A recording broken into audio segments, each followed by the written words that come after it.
Hmm, ya, Bismillahirrahmanirrahim. Assalamualaikum warahmatullahi wabarakatuh.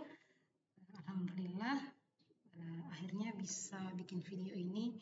Jadi saya membuat kisi-kisi materi SKB khusus untuk Widya Iswara, untuk formasi Widya Iswara ahli pertama ini mungkin sekitar 1 pekan karena harus cari materi dan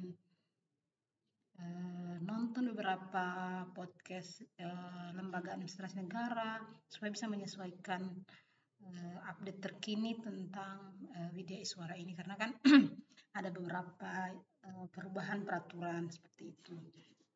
Oke, jadi hari ini saya ingin berbagi kepada teman-teman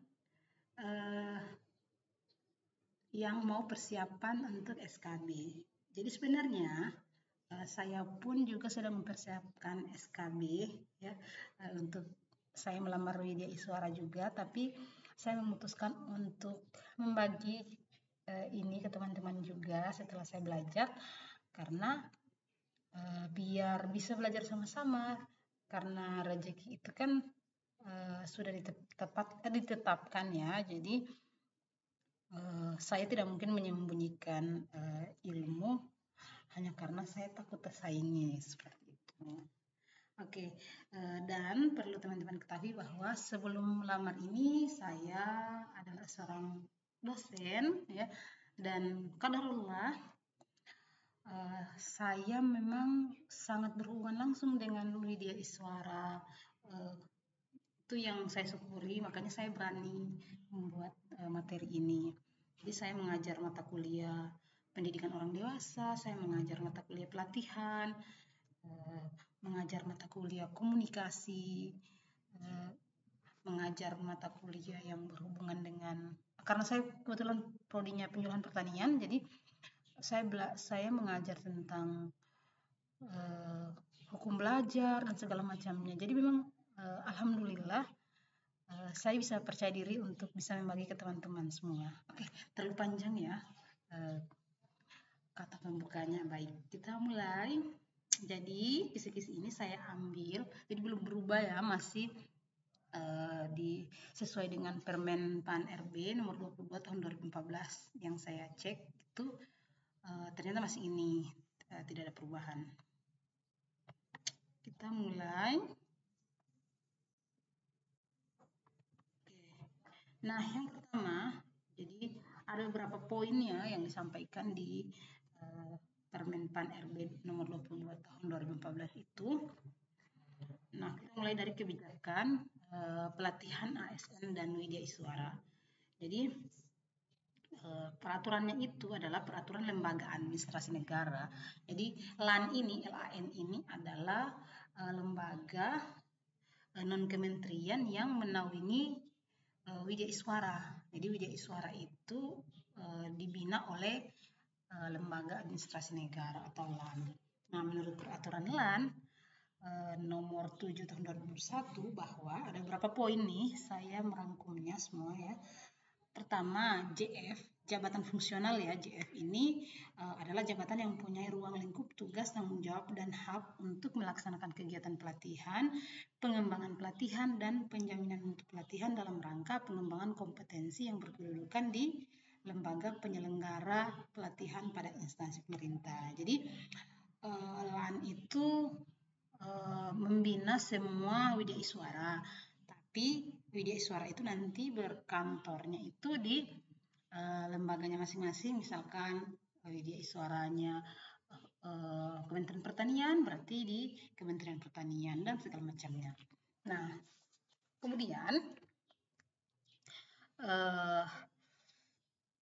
poin kedua adalah pelatihan fungsional Widya Iswara adalah bentuk pelatihan kewidya iswaraan yang berjenjang yang dilaksanakan untuk mencapai persyaratan standar kompetensi jabatan dan pengembangan karir jabatan fungsional Widya Iswara. Jadi Widya Iswara itu disingkat dengan WI. Nah, kemudian pelatihan fungsional Widya Iswara itu ada dua, yaitu pelatihan fungsional penguatan dan pelatihan fungsional pengembangan. Nah, untuk kebijakan pelatihan widya iswara itu dalam satu angkatan itu paling sedikit 30 orang dan paling banyak 40 orang. Jadi memang sesuai dengan ini sih kriteria pembelajaran. Jadi biasanya kalau kami di kampus ya itu mahasiswa memang sekelasnya itu ya maksimal 40 orang karena menurut teorinya 40 orang itu adalah jumlah maksimal supaya apa yang disampaikan oleh pengajar itu bisa diterima dengan baik. Nah, berikutnya peserta pelatihan, poin-poin dari kebijakan ini ya, peserta pelatihan diberhentikan apabila tidak hadir selama 9 jam pembelajaran atau 1 hari. Nah, kemudian poin berikutnya adalah evaluasi pelatihan terdiri dari 3.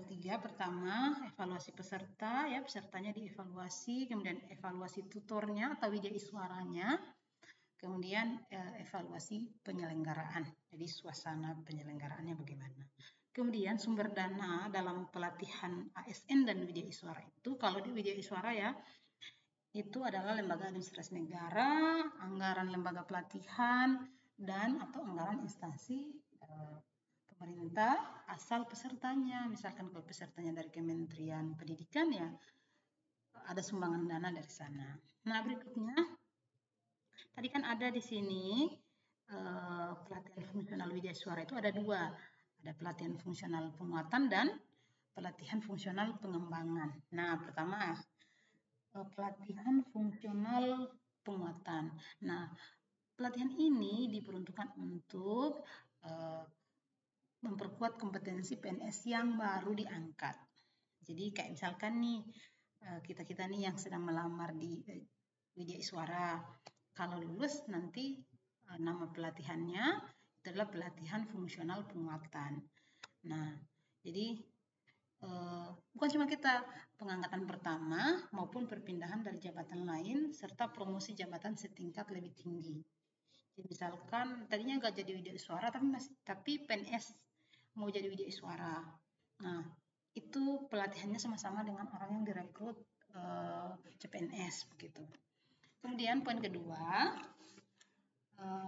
pelatihan fungsional penguatan ini juga adalah untuk pengangkatan pertama paling lama 3 tahun dan kalau untuk perpindahan ya yang pindah serta promosi paling lama 2 tahun. Nah, berikutnya pengangkatan pertama itu untuk pengangkatan pertama ya, pelatihan untuk pengangkatan pertama itu 148 jam pembelajaran atau setara dengan 20 hari kerja. Nah, kalau yang perpindahan jabatan dan promosi jabatan itu dia hanya 67 jam pembelajaran atau setara dengan 15 hari. Oke, berikutnya pelatihan fungsional pengembangan. Nah, yang untuk pelatihan ini itu diperuntukkan untuk pelatihan yang diselenggarakan untuk memenuhi atau mengembangkan kompetensi widya iswara pada jenjang jabatan tertentu. Kan kalau widya iswara itu ada jenjang jabatannya ya. Nah, jadi pelatihan fungsional ini bukan untuk yang baru tapi untuk penjenjangan. Nah, berikutnya pelatihan fungsional pengembangan itu terdiri dari pelatihan perencanaan program pelatihan. Nah, ini untuk widya iswara ahli muda. Kalau kita kan kalau lulus nanti widya iswara ahli pertama. Nah, tingkat berikutnya adalah widya iswara ahli muda. Nah, ini untuk menuju ke sana, untuk yang widya iswara ahli muda yang sudah jenjangnya sudah ahli muda itu pelatihannya namanya pelatihan perancangan program pelatihan. Nah, yang berikutnya adalah pelatihan publikasi ilmiah. Nah, ini untuk khusus untuk widya iswara ahli madya. Nah, dan yang terakhir adalah pelatihan perkonsultasian. Nah, ini adalah khusus untuk widya iswara ahli utama. Jadi, widya iswara itu tidak berhenti belajar. Karena memang konsepnya widya iswara itu pendidikan orang dewasa itu identik dengan pendidikan sepanjang hayat. Nah, berikutnya pelatihan fungsional Widya Iswara diselenggarakan oleh Lembaga Administrasi Negara atau LAN. Nah, pelatihan fungsional Widya Iswara dapat dilakukan dengan metode e-learning atau blended learning. Jadi bisa secara online. Jadi kita sebenarnya akrab dengan e-learning ini semenjak ada COVID-19 ya, dan bisa dipadukan menjadi dengan blended learning atau pemaduan antara pembelajaran online dan pembelajaran offline gitu. Nah, berikutnya pelatihan fungsional pengembangan ini juga struktur kurikulum pelatihannya itu terdiri dari agenda pembelajaran inti, agenda pembelajaran berbasis elektronik, agenda pengembangan substansi pembelajaran, dan agenda aktualisasi. Jadi, dan ini tuh kurikulum, jadi setiap mata pelatihan itu ada kurikulumnya masing-masing. Nah, berikutnya Widya Iswara Ahli Muda itu pelatihannya dilaksanakan selama 136 jam pembelajaran atau setara 15 hari. Kalau yang untuk ahli madya itu 13 hari atau 118 jam pembelajaran. Dan Widya Iswara Ahli Utama itu dilakukan selama 127 jam pembelajaran atau 14 hari kerja. Nah, berikutnya adalah evaluasi pelatihan. Nah, jadi dalam pelatihan itu adalah evaluasi pelatihan. Nah, jadi ini masih membahas peraturan Kepala Lembaga Administrasi Negara tadi ya, yang awal tadi. Nah, salah satu isinya adalah evaluasi pelatihan. Jadi evaluasi pelatihan itu tadi kan ada 3 ya, evaluasi peserta, tutor, dan evaluasi penyelenggara. Nah, kalau peserta itu dia akan dievaluasi kedisiplinannya, terus kemampuan substantif peserta, dan kemampuan substansi peserta. Nah, jadi khusus untuk evaluasi kemampuan substantif ini digunakan sebagai penilaian kelulusan. Jadi ada kriterianya. Untuk lebih lengkapnya teman-teman bisa baca di peraturannya itu ya, di peraturan yang ini ya, peraturan Lembaga Administrasi Negara Indonesia nomor 7 tahun 2021. Itu lebih lengkap. Nah, nanti kalau selesai pelatihan kita peserta pelatihan itu akan diberi tanda tamat pelatihan atau STTP. Nah, apabila nilainya minimal baik, jadi ada kriterianya. Nah, nanti di akhir akan saya share di mana saya mengambil materi ini ya. Nah, berikutnya adalah evaluasi tutor. Jadi tutornya Widya Iswaranya dievaluasi kemampuannya dalam melaksanakan tugas. Berikutnya adalah evaluasi penyelenggaraan. Jadi menilai kualitas pelayanan penyelenggaraan dan sistem pembelajaran pelatihan fungsional Widya Iswara. Nah, kita masuk ke poin kedua dari kisi-kisi, yaitu pembelajaran orang dewasa. Sorry, ini PPT-nya kayak baris-baris gini karena bingung juga gimana caranya bisa merangkum banyaknya materi itu ya. Nah, jadi pembelajaran orang dewasa itu biasa disebut dengan andragogi ya. Jadi dalam pendekatan andragogi, pengalaman orang dewasa itu justru dianggap sebagai sumber belajar. Jadi karena saya pernah berpengalaman mengurusi kampus, mengurusi program studi dari sejak awal yang nggak ada apa-apanya sebelumnya. Jadi kalau kurikulum pendidikan tinggi itu kan kita bukan melihat ini mahasiswanya senang belajar ini enggak, tapi memang sudah tersetting. Sementara kalau pendidikan orang dewasa atau pelatihan itu ya harus menganalisa dulu ini calon peserta butuh apa gitu, supaya mereka setelah pelatihan benar-benar langsung mempraktekkan apa yang dia pelajari. Beda dengan pendidikan sekolah atau pendidikan tinggi seperti itu. Nah, berikutnya dalam pengajaran andragogi, warga belajar. Jadi kalau di perguruan tinggi itu namanya kalau anak sekolah itu kan namanya peserta didik ya. Nah, siswa kalau tingkat SMP SMA itu siswa. Nah, kalau untuk pembelajaran orang dewasa atau pelatihan itu namanya warga belajar. Jadi warga belajar yang memutuskan apa yang akan dia pelajari berdasarkan kebutuhannya sendiri. Bisa juga kalau kita merasa bahwa warga belajar ini belum tahu kebutuhannya sendiri, maka bisa pelatihnya yang menggali apa kebutuhannya. Jadi ada strategi khususnya. Nah, berikutnya hasil pendidikan orang dewasa adalah perubahan kemampuan, penampilan atau perilakunya. Jadi nah, perubahan perilaku ini didasari adanya perubahan atau penambahan pengetahuan, sikap, dan keterampilan. Jadi perubahan pengetahuannya berubah, sikapnya berubah, mungkin tadinya negatif jadi positif, keterampilannya dari tidak tahu menjadi tahu, seperti itu. Berikutnya, poin dari pembelajaran orang dewasa, beberapa jenis strategi pembelajaran yang dapat diterapkan dalam pendidikan orang dewasa. Jadi diantaranya pembelajaran partisipatif, pembelajaran humanistik, penggunaan pengalaman penting, saling tukar pengetahuan, dan pengajaran terbimbing. Nah, sebelum kita bahas satu-satu, perlu teman-teman ketahui bahwa andragogi ini seringkali dijumpai dalam proses pembelajaran orang dewasa, ya, baik dalam proses pendidikan non formal maupun dalam proses pembelajaran pendidikan formal. Jadi biasanya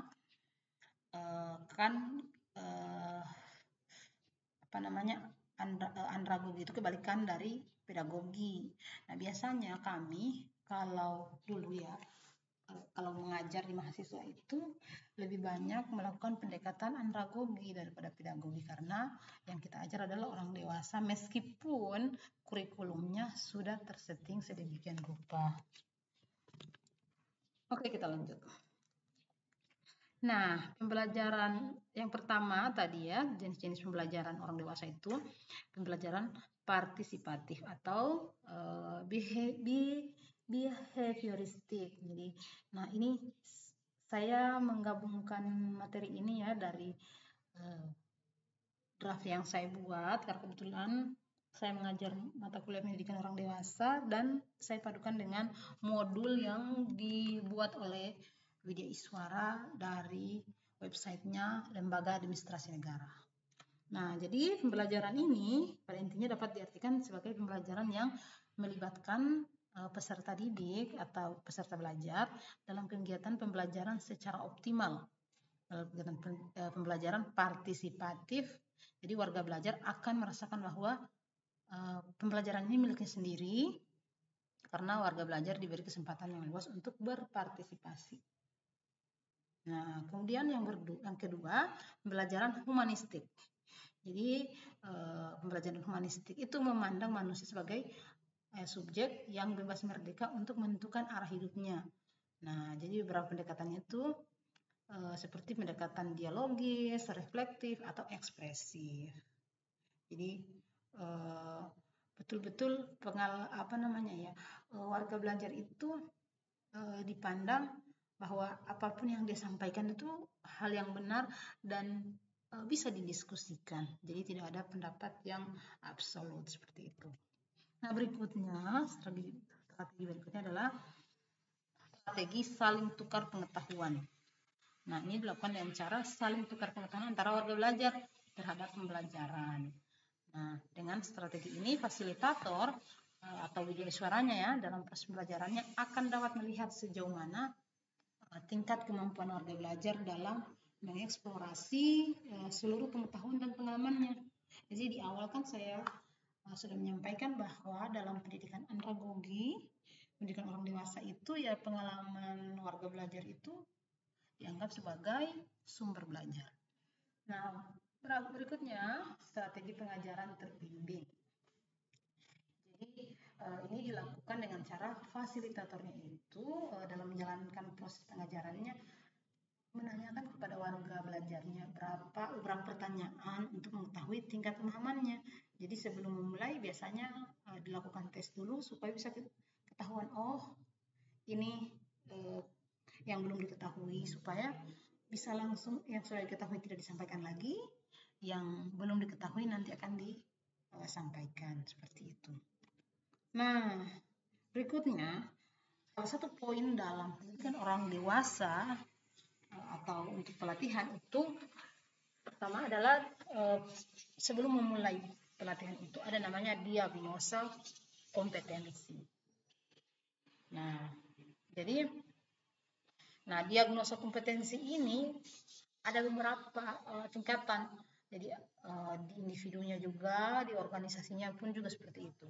Nah, sekarang yang pertama adalah mendiagnosa kompetensi peserta pelatihan itu melalui organisasinya atau asal instansinya. Nah, yang pertama analisis sistem. Jadi analisisnya adalah proses mengumpulkan dan menginterpretasikan kenyataan-kenyataan yang ada. Kenyataan itu maksudnya kondisi yang sebenarnya ya di organisasi itu atau di lembaga itu. Kemudian mendiagnosa persoalan dan menggunakan keduanya untuk memperbaiki sistem. Karena kan biasanya untuk pelatihan itu supaya kinerjanya meningkat. Nah, berikutnya analisis performa. Nah, analisis performa ini adalah penentuannya secara periodik efektivitas operasional organisasi. Nah, bagian organisasi dan karyawannya berdasarkan sasaran, standar, dan kriteria yang telah ditetapkan sebelumnya. Misalkan kan ada kriteria ASN atau Wijaiswara itu harus seperti apa. Nah, itu namanya analisis performa. Mau dinilai apakah sudah sesuai dengan standar atau kriteria yang sudah ditetapkan oleh undang-undang misalkan. Nah, kemudian analisis dokumen. Ini bagian dari diagnosa kompetensi pada tingkat organisasi. Nah, jadi kegiatan dengan seluruh dokumen dasar yang digunakan dan mengalir pada sistem informasi yang sedang berjalan, diantaranya deskripsi tugas ya si calon peserta ini, kemudian laporan kinerja dan penilaian kinerja serta analisis biaya. Jadi analisis biayanya maksudnya biasanya digunakan di perusahaan, tapi kalau ASN berarti penggunaan anggaran kali ya. Nah, kita masuk di poin berikutnya. Tinggalkan pendidikan orang dewasa tadi. Poin berikutnya dalam kisi-kisi SKB Wijaiswara Ahli Pertama adalah tentang rancang bangun pembelajaran mata pelatihan. Nah, komponen dari RBP rancang bangun pembelajaran mata pelatihan ini terdiri dari satu, nama pelatihannya apa, kemudian mata pelatihan. Jadi sebenarnya ini mirip-mirip ya kalau yang mengajar di sekolah namanya silabus ya. Kalau kami namanya RPS. Kalau dosen tuh namanya RPS. Jadi saya melihat oh ternyata mirip. Ada mata pelatihan, terus deskripsi singkat mata diklat ya. Jadi mata pelatihan sama nama pelatihan sama mata pelatihan itu sama dengan nama diklat, mata diklat gitu ya. Nah, kemudian poin berikutnya adalah tujuan pembelajaran. Jadi tujuan pembelajarannya itu hasil belajar dan indikator hasil belajar. Jadi setiap mata pelatihan, mata diklat itu pasti ada indikatornya. Misalkan nama pelatihannya pelatihan ASN baru nih. Nah, mata pelatihannya itu misalkan untuk nilai-nilai integritas. Jadi kayak mata inilah ya.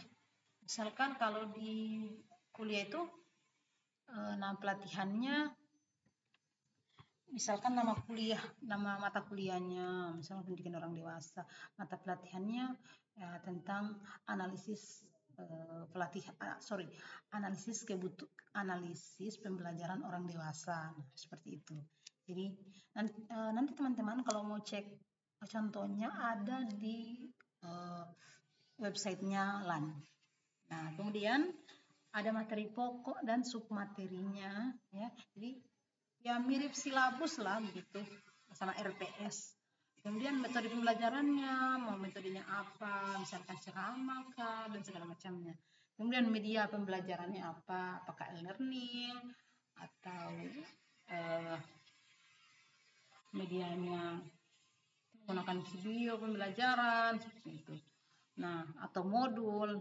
Nah, kemudian estimasi waktunya berapa puluh menit biasanya pelatihannya. Jadi satu kali pelatihan biasanya untuk satu mata diklat itu untuk satu hari ya, kan biasanya satu hari itu kan 9 jam pembelajaran. Nah, itu satu mata diklat itu 9 jam itu bukan cuma satu mata diklat seperti itu. Jadi untuk waktunya itu disesuaikan dengan mata diklatnya gitu, mata pelatihannya. Nah, berikutnya daftar rujukannya ya, daftar rujukan ini maksudnya yang dari materi pokok dan submateri ini. Kemudian evaluasi. Jadi jenis evaluasinya apa, bentuk evaluasinya seperti apa, seperti itu. Nah, berikutnya selain rancang bangun pembelajaran juga ada namanya rencana pembelajaran orang dewasa. Kayaknya tertukar deh ini. Ya, harusnya ini masih sambungannya ini nih. Frekuensi ya tertukar ini apa? PPT-nya saya sadar menukar. Oke.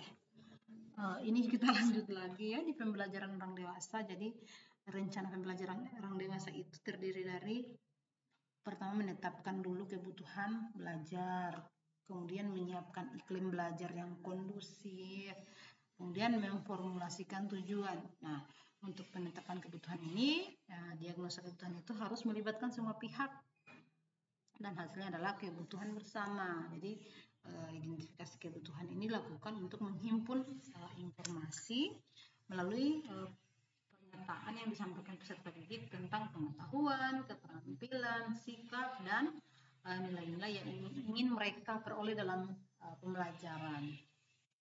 Kemudian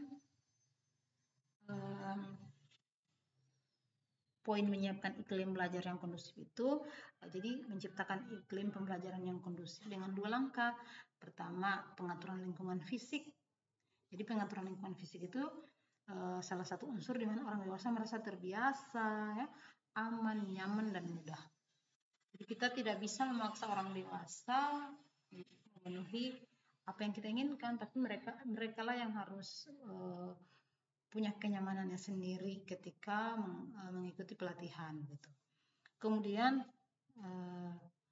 berikutnya pengaturan lingkungan sosial dan psikologis. Jadi lingkungan sosial dan psikologis ini salah satu faktor yang membuat orang dewasa merasa diterima, ya, dihargai, dan jadi tidak boleh ada peserta yang saling menjatuhkan. Nah, berikutnya memformulasikan tujuan dari pembelajaran itu adalah dalam setiap proses belajar, tujuan belajar hendaklah mencakup 3 hal pokok, yakni kognitif, afektif, dan psikomotorik. Kognitif itu aspek pengetahuannya yang bertambah, afektifnya sikapnya yang berubah, mungkin tadinya negatif jadi positif, dan psikomotoriknya adalah sama dengan keterampilannya meningkat. Selanjutannya ya dari rencana pembelajaran orang dewasa. Poin keempat, menetapkan materi dan teknik pembelajaran. Jadi sebelum memulai kegiatan diklat itu, ini yang dilakukan Widya Iswara. Ya, menetapkan kegiatan belajar, menyiapkan iklim belajar, memformulasikan tujuan. Berikutnya menetapkan materi dan teknik pembelajaran. Nah, dengan beberapa pertimbangan kebutuhan utama masyarakat sasaran. Jadi masyarakat sasaran ini maksudnya peserta pelatihan ya. Permasalahan yang dihadapi apa, potensi masyarakat sasaran, atau potensi wilayah kegiatan, misalkan tidak mungkin sama ya kebutuhannya. Misalkan yang kita latih itu adalah pegawainya Kementerian Pertanian dengan pegawainya Kementerian Agama misalkan, kan pasti beda gitu. Nah, kemudian kondisi sosial dan budaya, kondisi ekonomi, maksudnya kondisi ekonomi ini kondisi ekonomi tempatnya ditugaskan calon peserta ini. Kemudian kebijakan pemerintah setempat. Ini kalau khusus untuk aturan dari instansinya masing-masing dan keterlibatan para pemangku kepentingan. Nah, kemudian merumuskan tujuan khusus. Jadi yang ketiga tadi kan tujuan, tapi itu tujuan umum. Tujuan khususnya adalah berfungsi sebagai acuan dari semua komponen rancangan dan desain instruksional ya. Jadi dari tahap ini ditentukan apakah, apa dan bagaimana harus melakukan tahap lainnya. Jadi yang dirumuskan dalam tujuan pembelajaran itu adalah jenis materinya, strateginya, metode, dan media yang akan digunakan dalam proses pembelajaran. Nah, berikutnya merancang evaluasi yang tepat. Jadi dengan pertimbangan hasil evaluasi dapat dipertanggungjawabkan secara ilmiah, evaluator lebih percaya diri, ya, menghindari adanya unsur subjektivitas, memungkinkan hasil evaluasi akan sama sekalipun dilakukan pada waktu dan orang yang berbeda, dan memberikan kemudahan bagi evaluator dalam melakukan penafsiran hasil evaluasi. Nah, ini harusnya sambungannya yang ini nih. Tadi terbalik. Oke. Ini komponen rencana pembelajaran diklat. Jadi hampir mirip ya sama yang ini nih. Hampir mirip. Kalau ini rancang bangun. Nah, kalau ini komponen rencana pembelajaran diklat. Jadi nama diklat, mata diklat, alokasi waktu, deskripsi singkat, tujuan pembelajaran, yang terdiri dari hasil belajar, indikator hasil belajar, materi pokok dan submateri pokok. Kemudian kegiatan belajar, referensi, dan evaluasi pembelajaran. Nah, berikutnya kita masuk ke poin yang berikutnya, yaitu media pembelajaran. Jadi, di kisi-kisi itu juga ada poin media pembelajaran. Nah, media pembelajaran ini, media itu diartikan kalau dalam pendidikan orang dewasa ya, sebagai segala sesuatu yang dapat digunakan untuk menyalurkan pesan dan pengirim pesan kepada penerima pesan, sehingga dapat merangsang pikiran, perasaan, perhatian, dan minat serta perhatian siswa sedemikian rupa. Ini dia pakai kata siswa. Sehingga proses belajar mengajar berlangsung dengan efektif dan efisien sesuai dengan yang diharapkan. Jadi media pembelajaran adalah sarana atau alat bantu pendidikan yang dapat digunakan sebagai perantara dalam proses pembelajaran untuk mempertinggi efektivitas dan efisiensi dalam mencapai tujuan pengajaran. Jadi ada beberapa macam media, ya, media pembelajaran. Untuk yang diklat, yang pertama audio.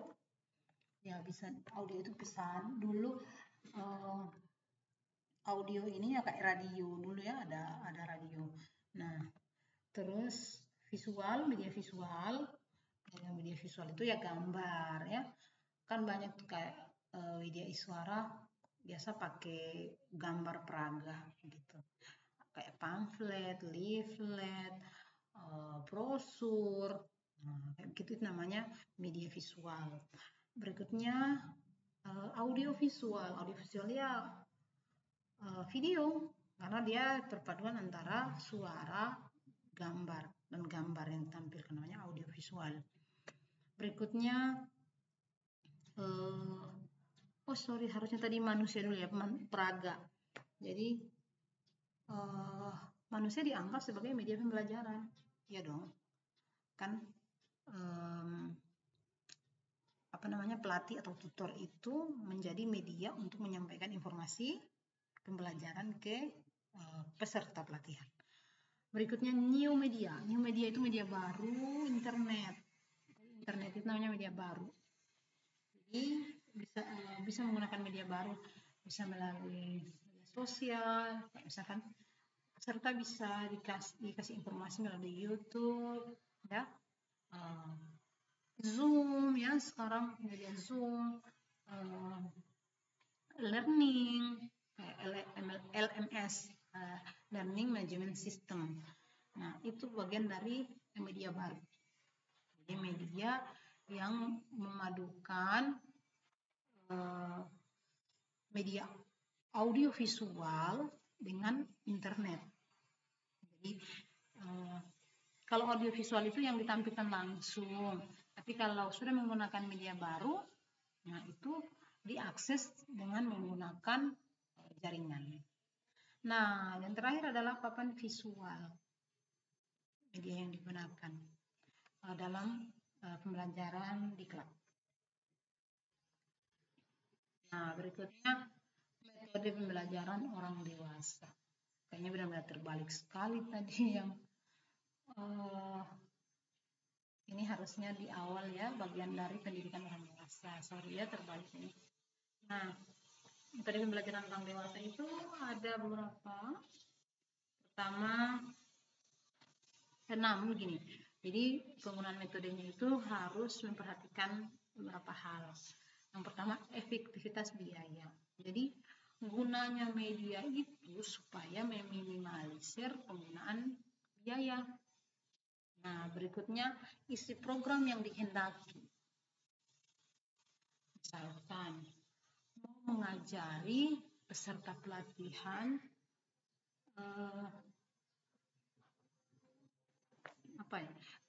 menganalisis, misalkan kalau yang tidak bisa yang biasanya ini waktu masa pandemi kami kesusahan, misalkan mahasiswa dibimbing untuk praktikum di rumah masing-masing. Itu susahnya luar biasa, walaupun sudah ada beri video, ternyata tidak efektif, harus dilihat langsung gitu. Jadi tergantung isi programnya. Kalau memang hanya bisa dibaca atau bisa dilihat saja sudah mengerti peserta, ya bisa seperti itu. Tapi kalau tidak, ya memang harus secara langsung.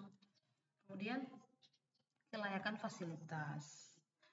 Nah, berikutnya preferensi atau kemampuan peserta. Misalkan pesertanya petani yang tidak punya Android, ya nggak mungkin dong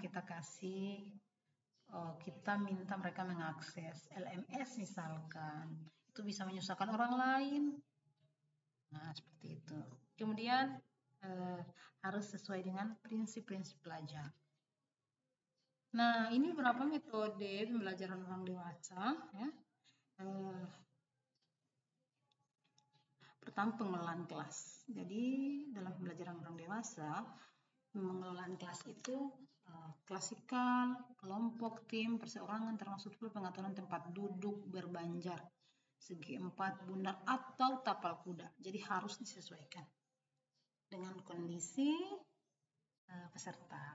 Berikutnya, penyelenggaraan tes jika ada atau tanya jawab untuk memperoleh balikan mengenai penguasaan warga belajar mengenai bahan pelajaran mereka gitu. Kemudian penyajian bahan pelajaran sesuai metode dan teknik yang dikemukakan dalam strategi pembelajaran. Berikutnya diskusi dan tanya jawab, kerja kelompok dan perseorangan. Ini bentuk pelaksanaan pembelajaran, ya. Nah, kemudian yang kelima, pemberian motivasi dan penguatan. Dan yang terakhir adalah pemantauan proses interaksi belajar. Jadi ini bentuk-bentuk pembelajaran. Oke, berikutnya metode pembelajaran orang dewasa, masih metode pembelajaran orang dewasa. Ini beberapa. Jadi ternyata metode andragogi itu yang paling banyak itu harus latihan praktis metode pembelajarannya. Mereka tidak efektif. Jadi mendengar itu atau ceramah, ya, metode ceramah itu sebaiknya sedikit, jangan dari awal sampai akhir ceramah. Maksudnya video suaranya atau pelatihnya yang ngomong terus seperti itu. Nah, jadi yang paling banyak itu adalah kerjakan atau latihan praktis. Yang berikutnya demonstrasi, kemudian diskusi, dan yang paling kecil adalah rekaman. Poin berikutnya dari PSIS SKB Widya Iswara ahli pertama, ya, yaitu e-learning dalam pembelajaran daring. Nah, jadi e-learning merupakan pembelajaran kolaboratif antara peserta dan tenaga pelatihan secara daring dengan menggunakan sistem informasi pembelajaran yang dikembangkan oleh lembaga administrasi negara dan dikelola bersama lembaga penyelenggara pelatihan. Jadi e-learningnya kerjasama antara LAN dan lembaga penyelenggara pelatihan. Kalau kayak di Kementerian Pertanian kan ada lembaga khususnya untuk pelatihan. Mereka lah yang menyiapkan program pelatihan itu bersama dengan LAN. Nah, e-learning menjadi salah satu pilihan untuk mengembangkan kompetensi ASN dan diyakini mampu memberikan kemudahan dalam teknis pelaksanaannya. Karena dapat diakses dari manapun dan kapanpun, sehingga dapat membantu peningkatan kompetensi ASN secara merata hingga satuan kerja di daerah. Kenapa ASN itu diberikan e-learning? Karena memang dianggap ya sudah mampu begitu ya, apalagi misalkan generasi yang sekarang generasi milenial, apalagi generasi Z yang hidup dengan era teknologi. Nah, kemudian pada dasarnya e-learning memiliki dua tipe, yaitu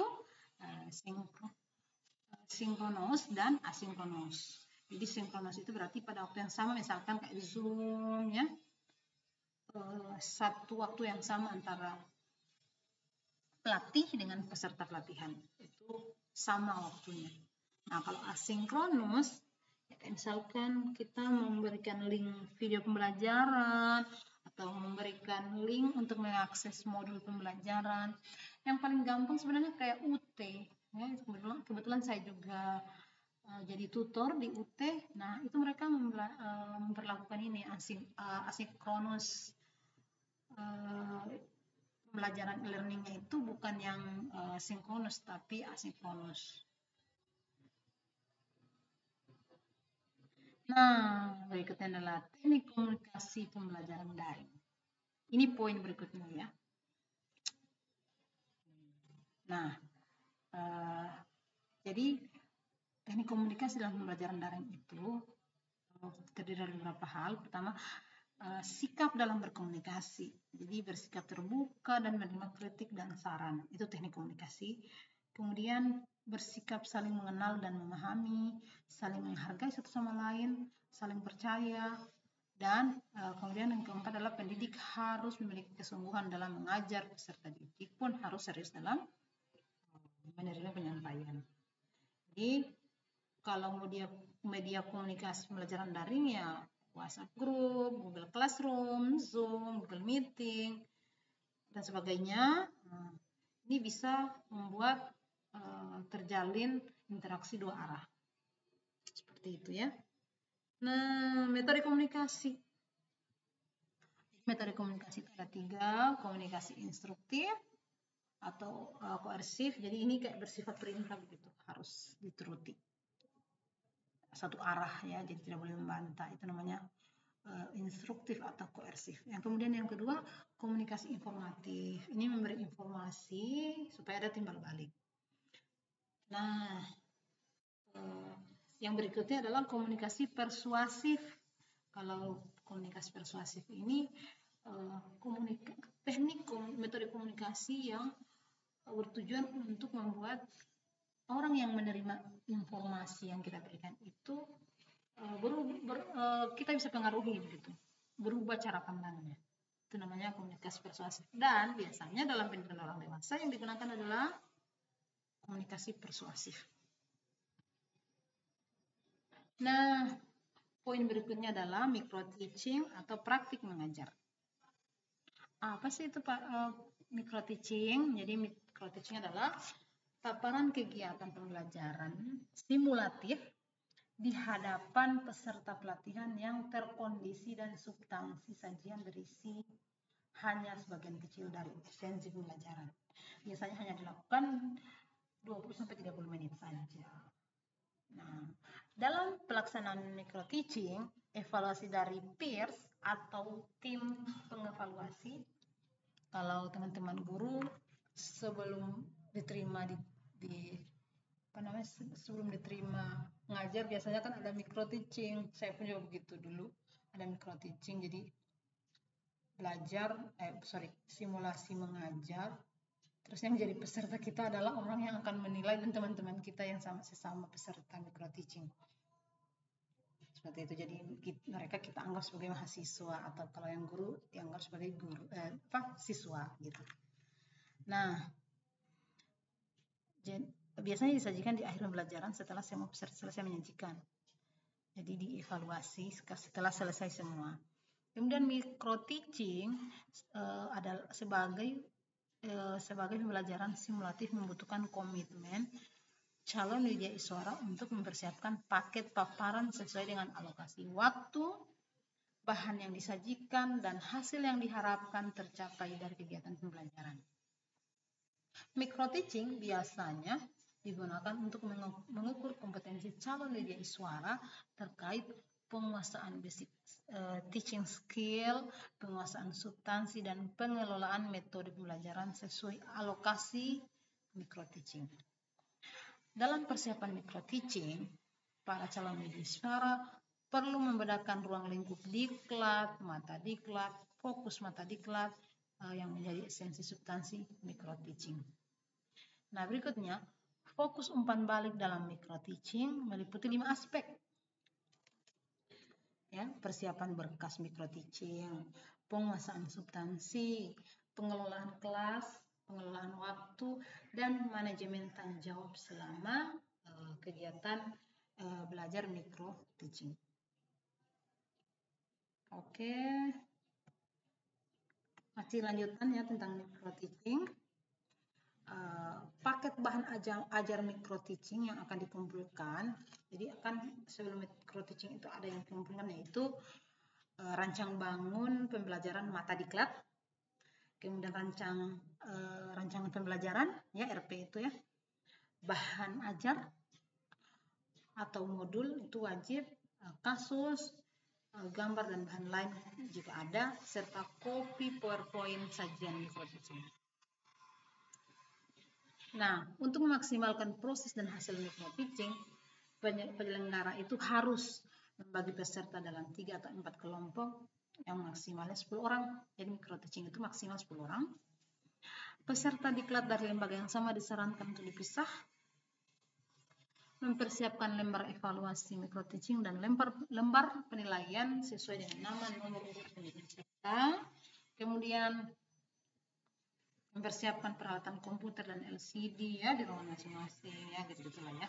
Kemudian mengembangkan SIGENPOS, urutan penyaji, dan nama evaluator yang ditempelkan di dinding ruang evaluasi.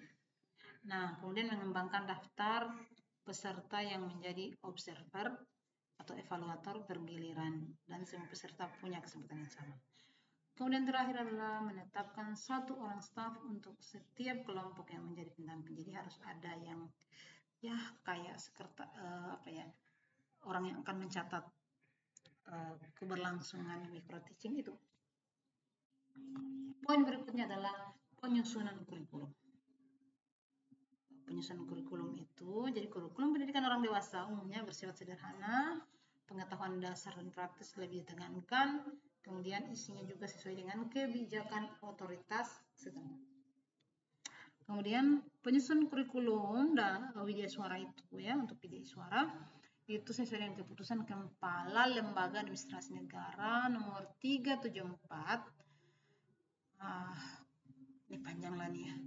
K.1 PDP 07/2020 tentang kurikulum pelatihan struktural kepemimpinan.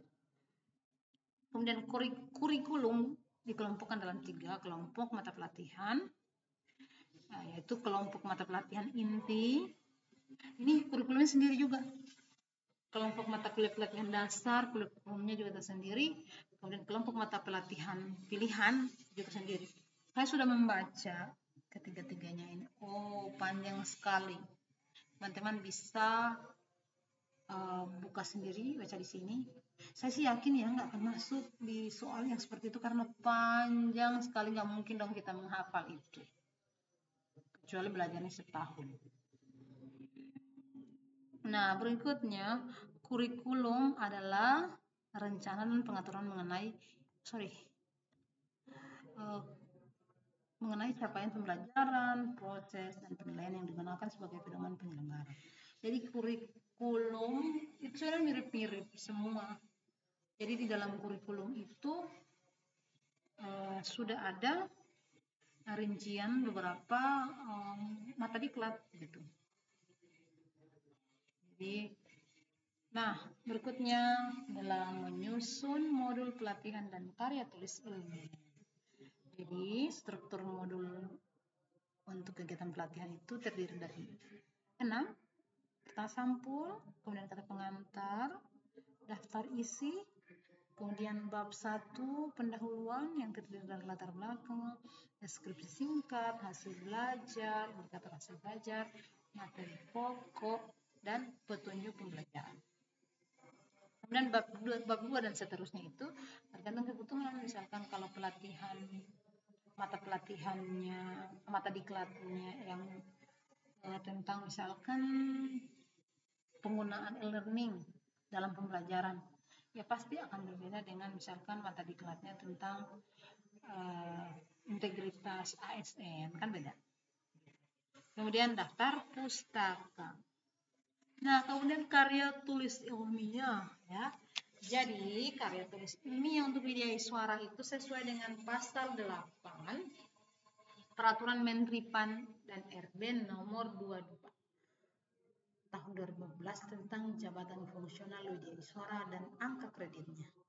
Sekedar informasi, saya pernah ikut podcastnya LAN, itu ternyata tentang angka kredit ini sudah tidak ada sekarang. Jadi ada peraturan Menteri Perman RB yang terbaru tahun 2003 itu tidak ada lagi yang namanya angka kredit karena dianggap menyulitkan.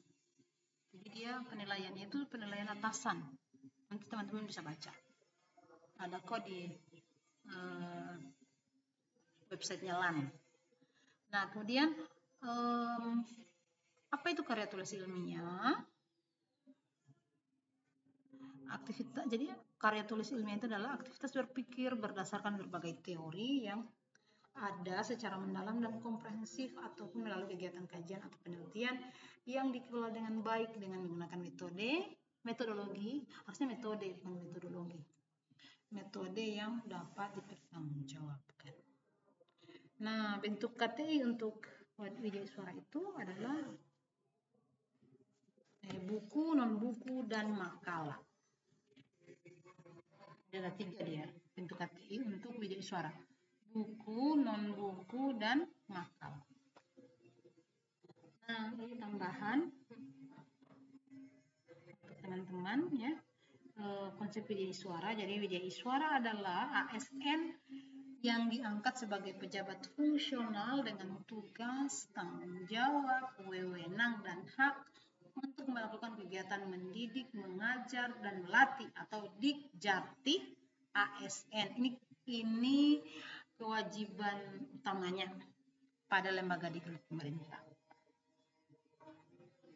Nah, meskipun dia juga bisa melatih untuk swasta, tapi tugas utamanya adalah Dikjati ASN. Ya. Kemudian, secara spesifik fungsinya widyaswara itu melaksanakan kegiatan pengajaran dan pelatihan dengan proses interaktif, edukatif antara peserta, instruktur, dan lingkungan dengan metode pengajaran tertentu yang pelaksanaannya lebih mengutamakan praktek daripada teori, serta diarahkan pada upaya pencapaian tingkat keterampilan tertentu berdasarkan persyaratan jabatan. Nah, sebenarnya tugas widyaswara ini yang terbaru ternyata peraturan Permen PAN RB itu yang tahun 2003 itu ternyata dimasukkan tambahan tugas yaitu menyusun kurikulum. Selama ini kan LAN ya yang mengurus kurikulum. Ternyata sekarang Widya Iswara harus dilibatkan dalam penyusunan kurikulum. Namun untuk pelaksanaannya saya juga belum dapat informasinya karena terakhir belum ada informasi itu. Kemudian berikutnya melaksanakan kegiatan penyusunan rencana pelatihan. Tugas-tugasnya nih ya. Melaksanakan kegiatan penyusunan kebutuhan bahan-bahan dan alat latihan. Dia yang harus menyusun. Walaupun bukan dia yang menyediakan, karena yang menyediakan adalah lembaga pelatihannya. Kemudian melaksanakan kegiatan pembuatan perangkat pelatihan. Ini harusnya. Kemudian berikutnya melaksanakan kegiatan pemberian pelayanan pelatihan pada peserta pelatihan, melaksanakan kegiatan perencanaan dan pelaksanaan uji kompetensi kerja, ya, tugasnya Widya Iswara, melaksanakan kegiatan perencanaan dan pengembangan program pelatihan, kemudian melaksanakan kegiatan evaluasi dan pelaporan pelaksanaan pelatihan. Nah ini kode etik, jadi kode etiknya itu berdasarkan 3 sumber, ya, nilai agama dan Pancasila, nilai kompetensi kepribadian, kompetensi sosial, dan kompetensi profesional. Yang teman-teman yang sudah ikut SKD, ini kayak udah makanan sehari-hari lah ya. Kompetensi sosial, kompetensi profesional ya. Jadi kemudian nilai-nilai jati diri, harkat dan martabat manusia. Jadi kode etiknya Widya Iswara itu ada 12. Bisa teman-teman baca sendiri ya. Kewajiban beriman kepada Tuhan Yang Maha Esa, menjunjung tinggi hukum, mematuhi norma dan etika susila, menghormati kebebasan akademik, melaksanakan Tridharma Widya Iswara. Jadi kayak Tridharma perguruan tinggi, ternyata dia juga punya Tridharma Widya Iswara. Menghormati kebebasan akademik, ya, mengikuti perkembangan ilmu pengetahuan dan teknologi, mengembangkan sikap objektif dan universal, menghargai hasil karya orang lain, menciptakan kehidupan pembelajaran yang kondusif, mengutamakan tugas dari kepentingan lain, dan terakhir, pelanggaran terhadap kode etik Widya Iswara dapat dikenai sanksi secara berjenjang, meliputi sanksi ringan, sedang, berat, yang berbasis akademik, administrasi, dan moral. Ini referensinya, teman-teman bisa cek di sini, ya. Ini websitenya Lembaga Administrasi Negara. Oke, terima kasih. Itu saja. Semoga bisa bermanfaat. Dan untuk yang saya sebutkan bahwa teman-teman bisa cari sendiri kurikulum tadi, bisa dicek di sini referensi ini. Oke, terima kasih. Assalamualaikum warahmatullahi wabarakatuh. Semoga teman-teman yang rajin belajar, kita ketemu di Lembaga Administrasi Negara sebagai sesama Widya Iswara meskipun beda kementerian. Terima kasih. Semangat belajar teman-teman. Saran saya jangan lupa di YouTube ada podcast LAN supaya bisa pengetahuan teman-teman itu di-upgrade. Mungkin ada aturan baru apa gitu. Kali aja kan pembuat soalnya rese ya kayak TWK. Oke. Semangat belajar. Assalamualaikum warahmatullahi wabarakatuh.